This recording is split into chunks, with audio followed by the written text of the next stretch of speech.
Thank you. At the end of class last week, I suggested that it might be wise if everyone would read Deuteronomy chapter 7, verse 3. It is the nucleus of so much of the Jewish history. It's the commandment that God gave them when He first came out, when Moses was still active, when they first moved from Egypt out of captivity there, when He gave the original commandments, drew the first covenant agreement with them of what they should do. Later, Joshua is going to repeat this.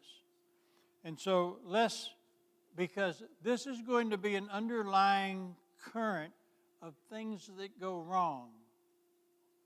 And that is, in Deuteronomy 7:3, God tells the Israelites, do not intermarry with them. This is when they've left Egypt and before they begin to move into the promised land. Do not intermarry with them. Do not give your daughters to their sons, or take their daughters for your sons, for they will turn your sons away from following me to serve other gods, and the Lord's anger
intermarriage that took place. Now,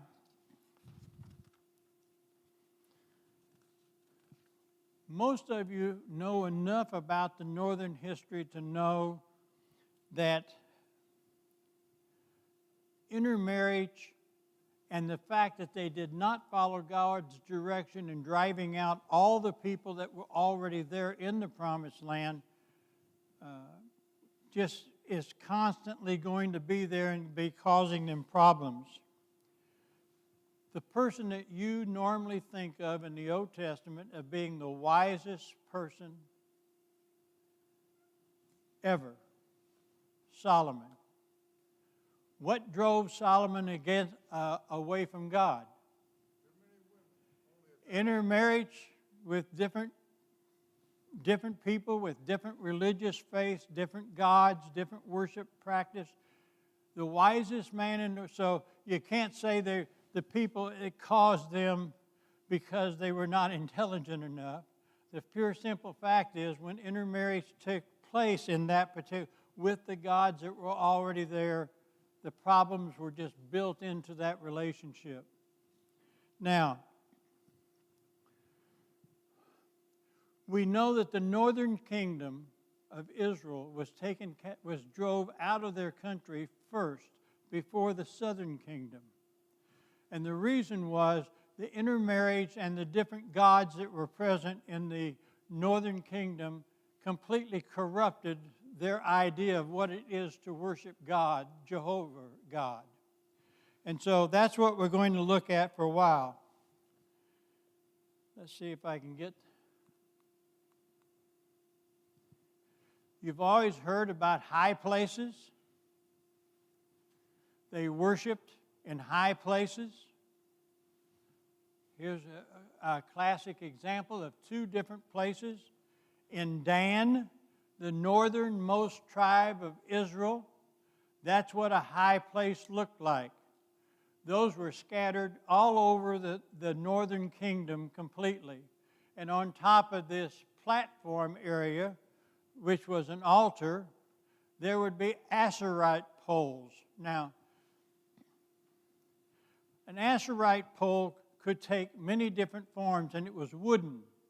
And it was whatever god that particular village or that particular family lineage worshipped. They would have a wooden pole somewhere around 4 foot tall, and that would be their god that they worshiped. That would be their number one god that they would worship. And it was just carved out of wood.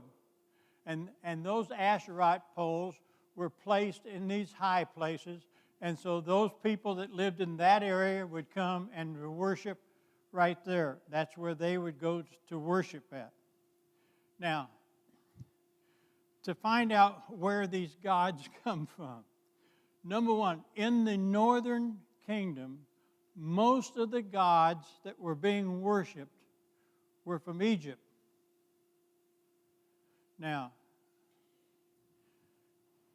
Ramesses II sent mercenaries when the northern kingdom was established, but he sent mercenaries all the way up to the north, just south of the Sea of Galilee, and they began to build these worship sites.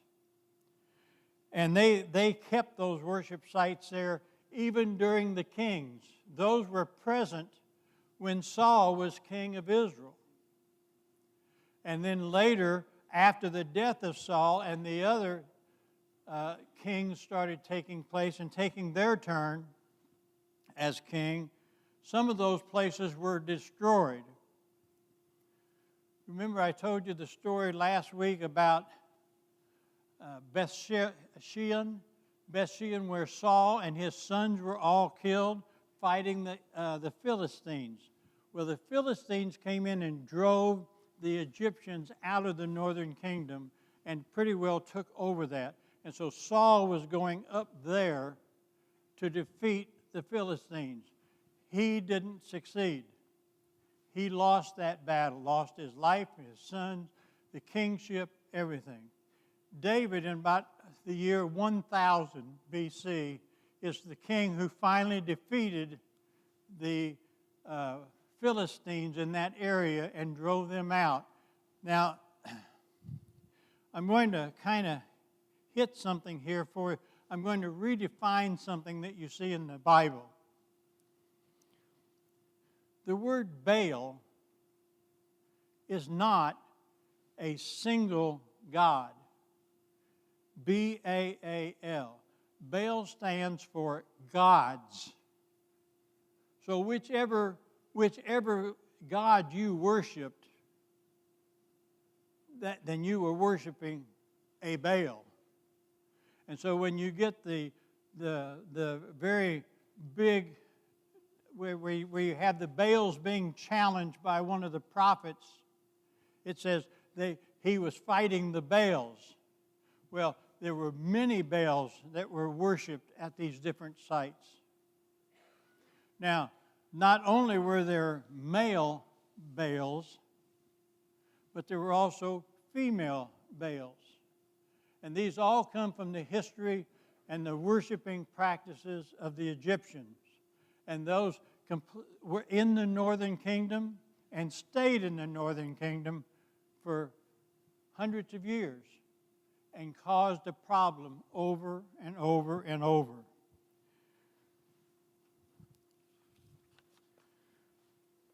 We said this is where the Asherite poles were worshipped.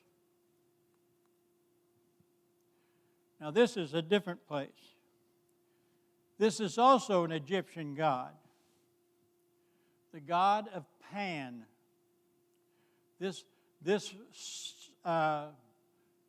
object here, it was their main item. It was in the northern kingdom of Dan. Pan was a god of sacrifice. In the cave to the left-hand side of that picture, down in the bottom of a hole down there, is a altar, and it was a sacrificial religion, and babies were sacrificed there. That was the sacrifice which was that was acceptable to that god of Pan. Now, you had. We love you. There you go. Anyway, so the god of Pan was worshipped there. Now, I don't know how things really play out here, but this cave, see if I can get it right there. The place I was saying, the altar is down back at the bottom of this cave. This cave right here, at one time, was the origin of the Jordan River. I don't know how you get that all together, okay? But it is. And where the water came from, we're in a very mountainous region, and when the ice melt at the end of winter, it would come out through all the drainage would come out through this cave site and be the beginning of the Jordan River, which is now the water comes out down below. Let's see if I have, yes. Now it's coming out in large caverns underneath that particular cave, and that is the actual origin of the Jordan River that you're so familiar with through Jewish history. Okay? Now, that's at full stream. I don't know how many, probably a lot of you know the Jordan River. Well, I'm from Missouri, and we would call that a creek. Okay? No one would think river whenever they looked at the Jordan. Some farmers around here would put culverts under the road to handle the water flow. So it's pretty small and has a few deep spots in it, but mostly it's very small. But this is the origin of the Jordan River here. Okay, whoever's up there, I'd like for you to blink this and go back to lesson 1.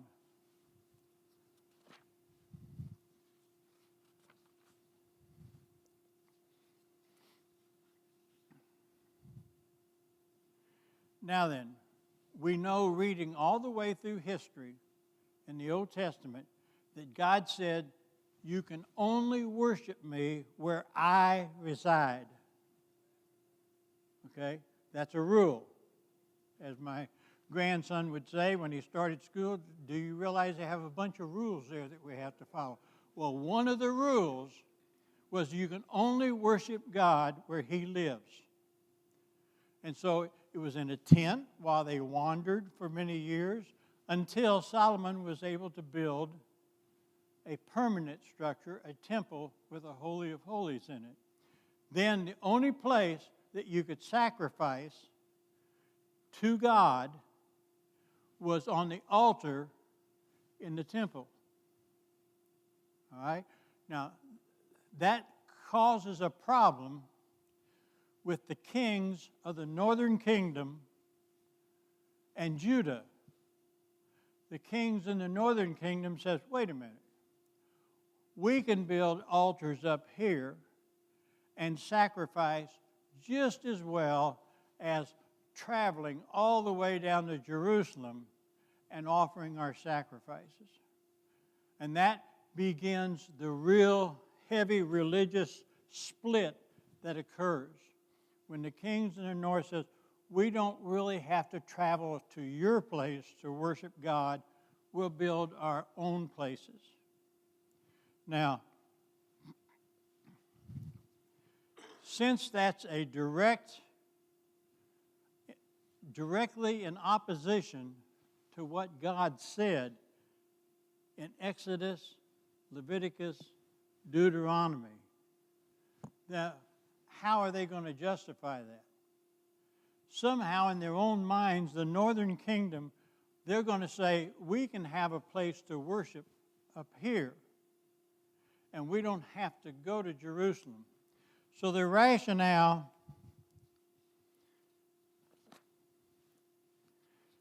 this is the justification that they dreamt. All of us know that if we want to do something really bad, we can justify a lot. Number one, Abraham first spoke to Yahweh under the oak in the northern kingdom. Joshua gave his farewell speech at Shechem and set up a remembrance stone for the event. Thus, they were allowed to worship Yahweh at this location since Yahweh dwelt here. They also believed that Mount Gerizim was the attempted sacrifice spot of Abraham and his son, not the one in the south. They believe that Mount Gerizim is the holy mountain of Israel. Now, like I said, what's their rationale? How do they argue against that very blatant scripture that says you have to worship God where He's at? Well,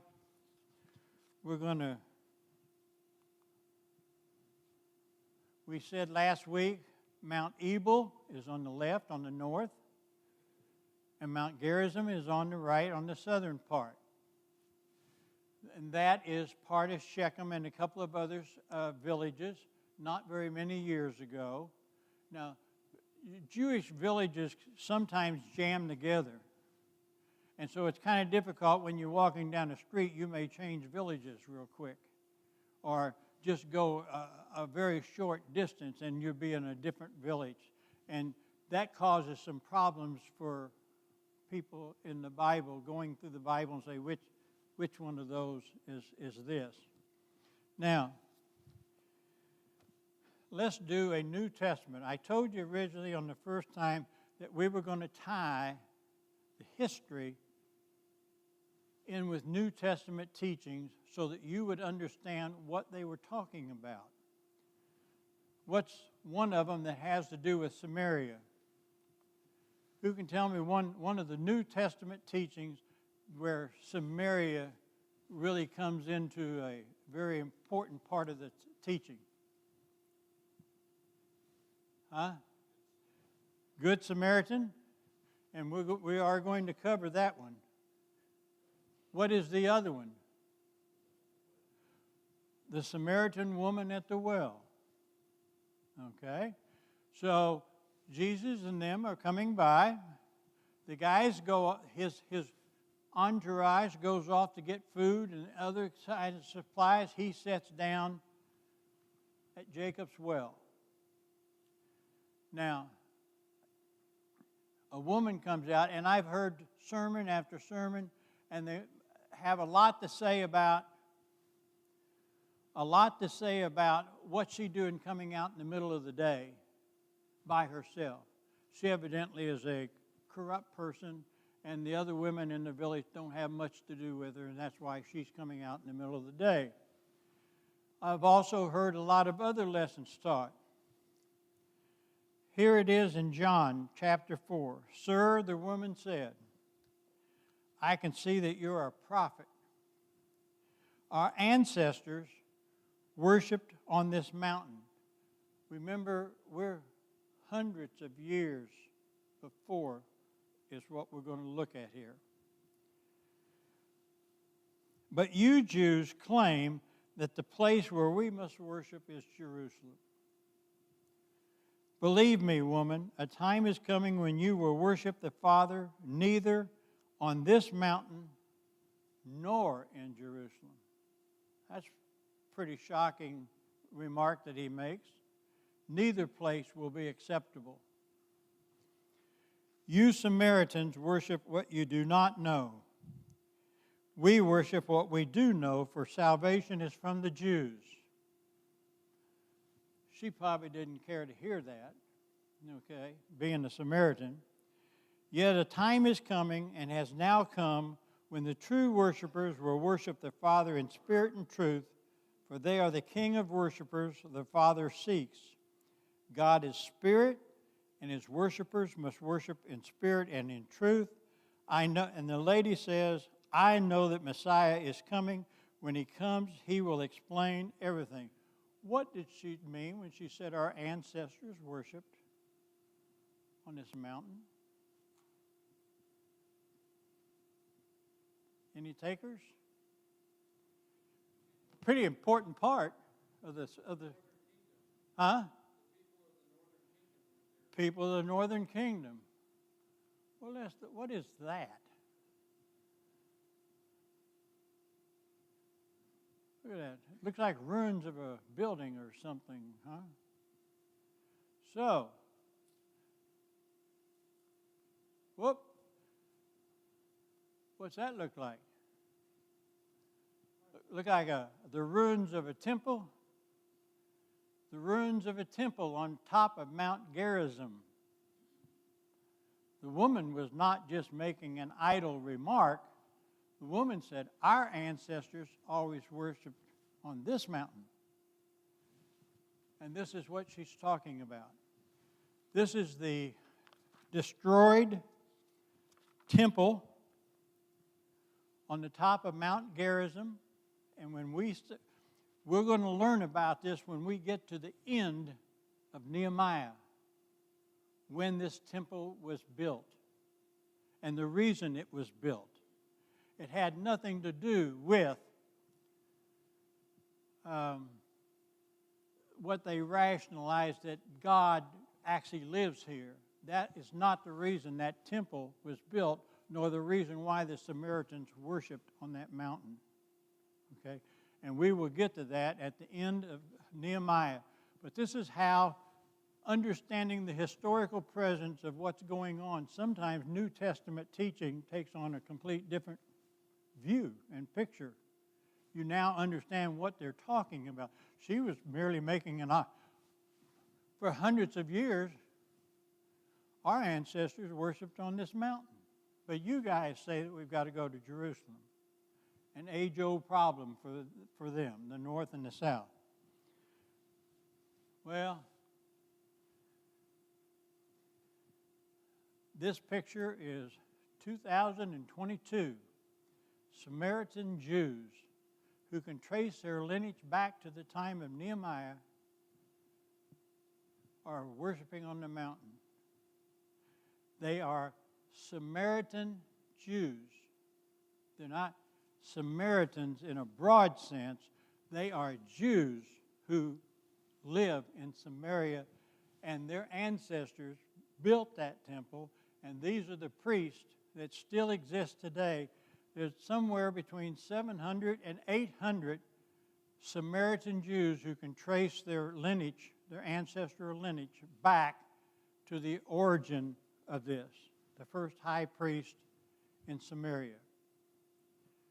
This goes on today. Every year they meet and they do a pilgrimage up the mountain, hold a ceremony, and then go back down. So when we say worship, that worship is still going on today. All right? And so that, like I said, this picture is real. And here is the high priest holding up the scrolls of the Torah. They used the same Torah scriptures as did anyone else in that day. And those Torah scriptures, the original Torah, now those are copies, of course. The original Torah scriptures, which they took from Jerusalem, copies of the Torah scrolls that were in Jerusalem at the temple. And they took them with them. So they have accurate, reliable Torah scrolls to go by. That's why I'm saying the rationale for why they say they can worship there is very important to them.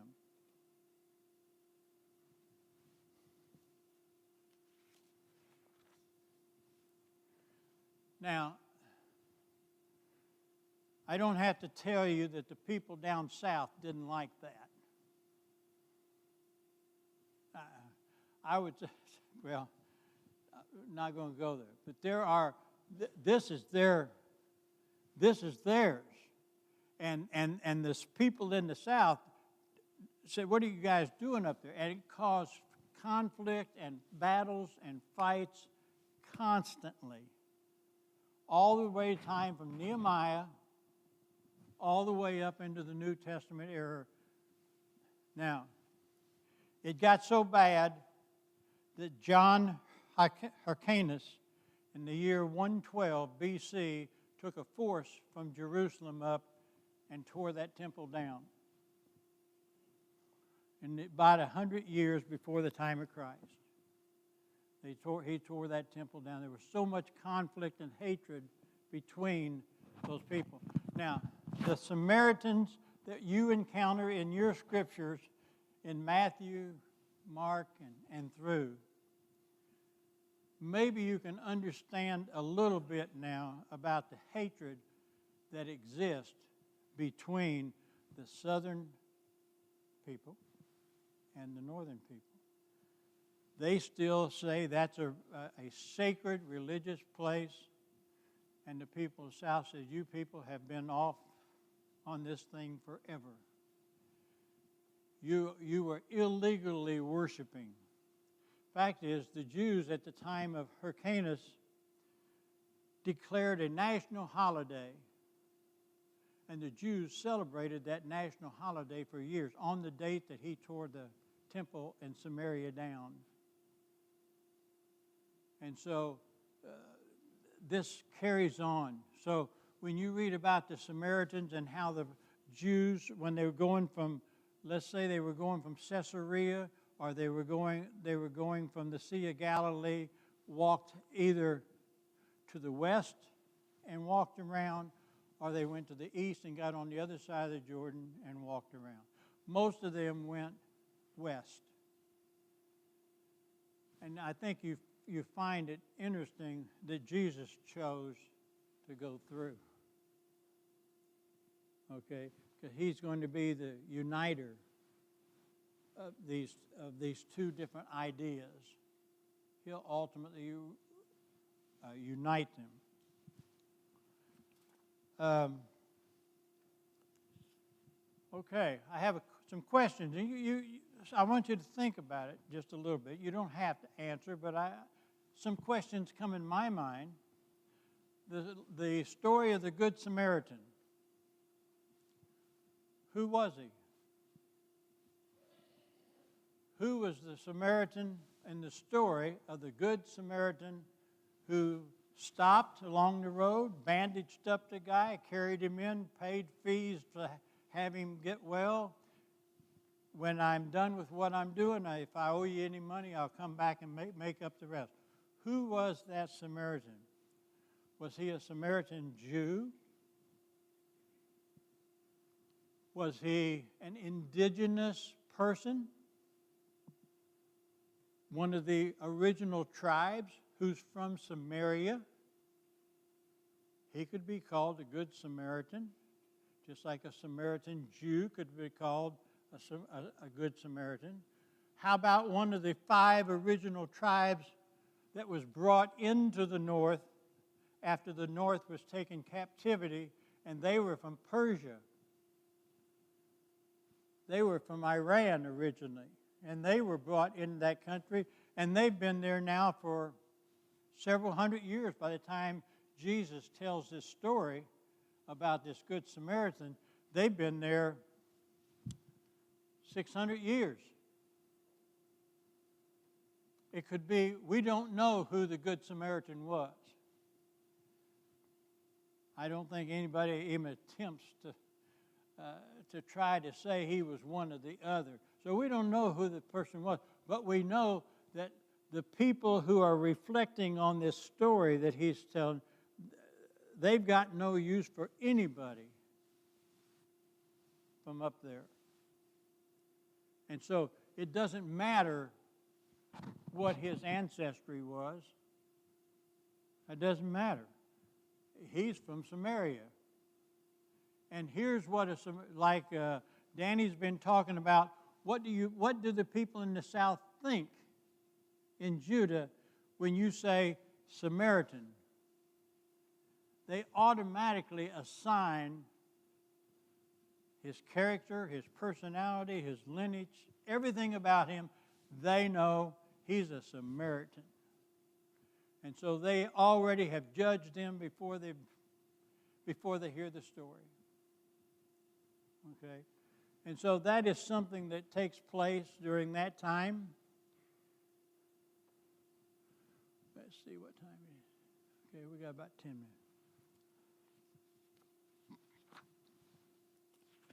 Now,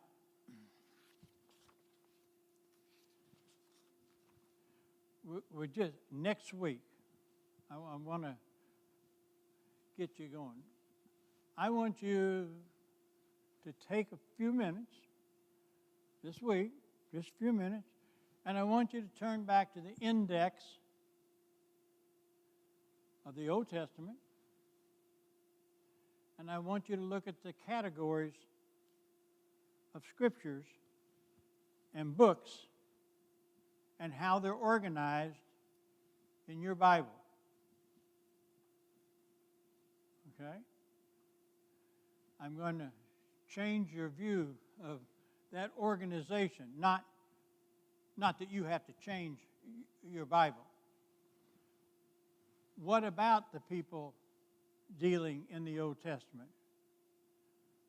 What did their Old Testament say? What did their Torah, what did it look like? It didn't, and all the other books that make up the canon of books that we have in the Old Testament, they were different.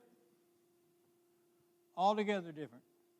If you're looking at from a Jewish Old Testament that was developed by the Jews over a period of over 1,000 years, what did it look like? How did they organize their books? Did we change the order? Did we change 1st and 2nd Kings? To give you a hint, 1st and 2nd Kings was one scroll. 1st and 2nd Samuel, one scroll.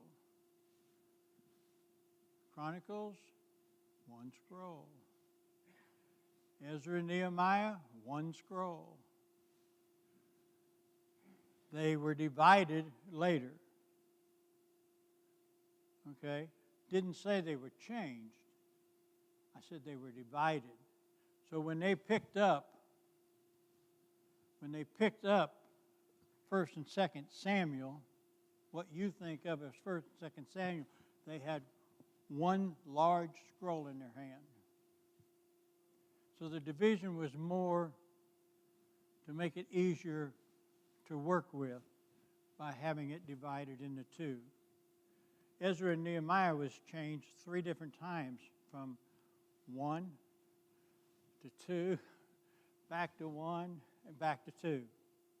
Over a period of time, as they assembled this over a large number of years, 1,000 years after the original being the 5 books of the Torah, which was the Bible. At the time of Ezra and Nehemiah and all this stuff that we've been talking about in the history, the Torah, the 5 books of the Torah, was the entire Bible. Kings, Chronicles, Samuel, they didn't exist yet. So when the ancient people moved into the promised land, the priest held these 5 Torah books as that's everything. Okay?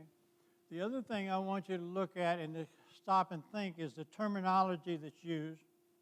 And I'm just going to introduce it to you, and then next week we will cover it much more. If I told you that Josiah, the young king in the south, who was very religious and who followed God and tried to bring everything back, they found the book of the law somewhere in the temple. And it was brought to Josiah, and nobody had seen this book of the law for a long time. What did they bring him? Did they bring him the whole Torah, or did they bring him the book of Deuteronomy? And we'll talk about that next week. And I have a handout here. It's not an outline. It's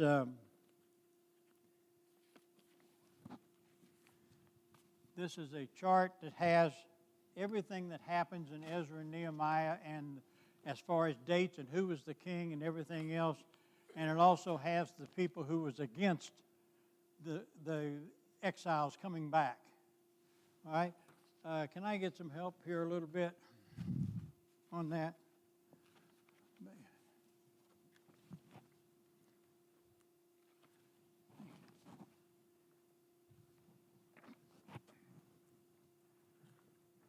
I think there's 50-some, so hopefully there's enough.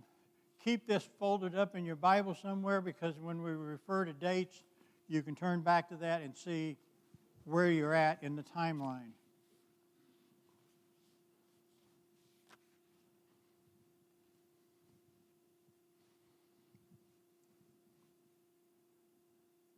And there's still about 5 minutes.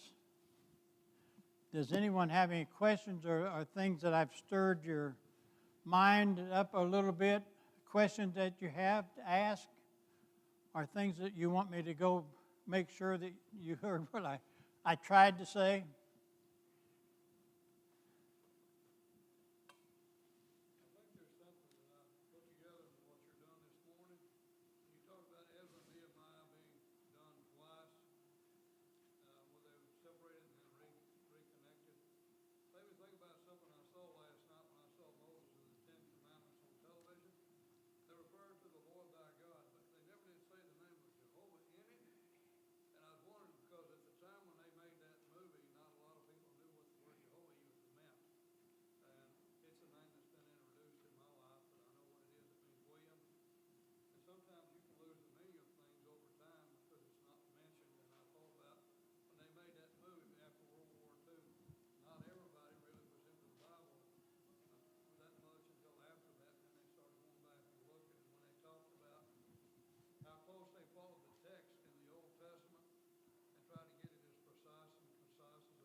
Well,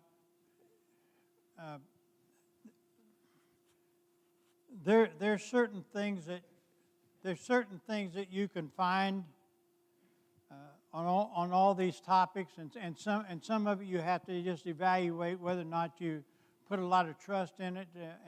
And if it comes from Hollywood, I probably don't trust it a whole lot. So I guess I know the movie the series, 4 years now is out for the, huh? Huh? Yeah, and they're trying to stay generically in line with scriptures. Of course, they have to portray a character, so they have to develop characters into things. So they have to have those people reacting according to their character. But they're doing a pretty good job of doing the sequencing and other things like that. What I really want you to see is that the Old Testament history when Jesus walks on the face of the earth and starts his teaching, he's going up against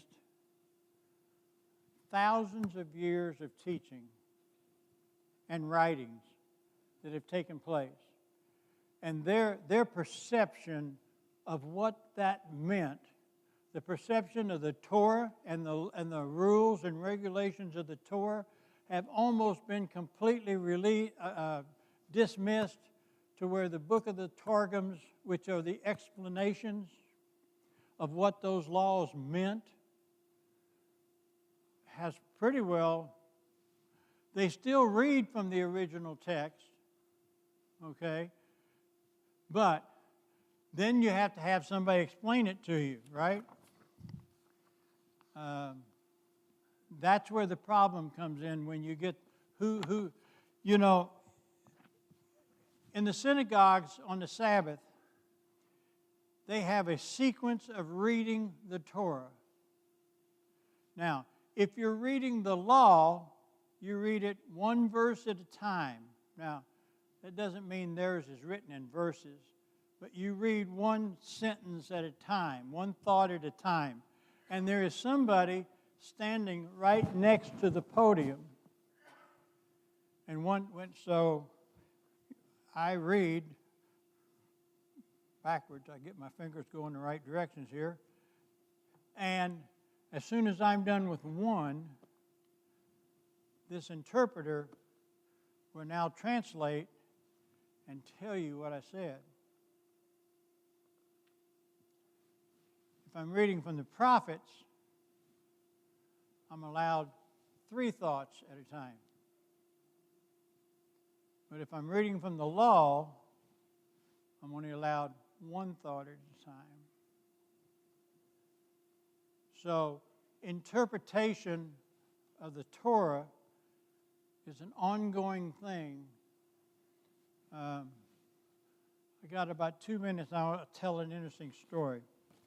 It was interesting to me. It was one of the most impressive things I've ever seen, because, like most of you in here that have children, and you grew up fighting that battle, making sure that your kids got taught what they needed to get taught and how they stayed.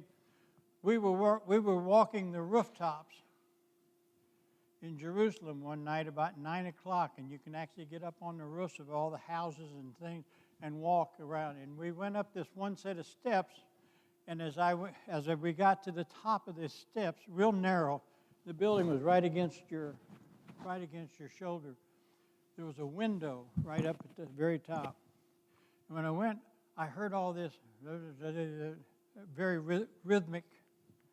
And I stopped and looked in the window, and there was about 30, probably in the neighborhood of 30 young men standing, learning all the prayers. And this is 9 o'clock at night. They're all in their full dress. They're not out running in the neighborhoods. They're up there memorizing the Torah. And those young people, they do that. That's expected of them. If they're in certain classifications of the Jewish religion, they're expected to memorize a large part, and certainly the law, Deuteronomy, would be definitely memorized, because that is the retelling of the law. The law was first told by Moses, but this 40 years later, right before they're getting ready to go across the river, Joshua retells the law. And that's what Deuteronomy is, a retelling of the law. Okay, thank you very much.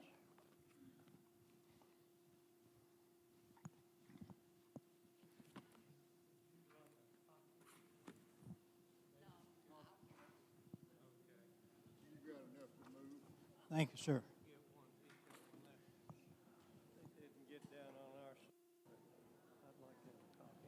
Huh? Copy of your handout. I think it probably ran out, but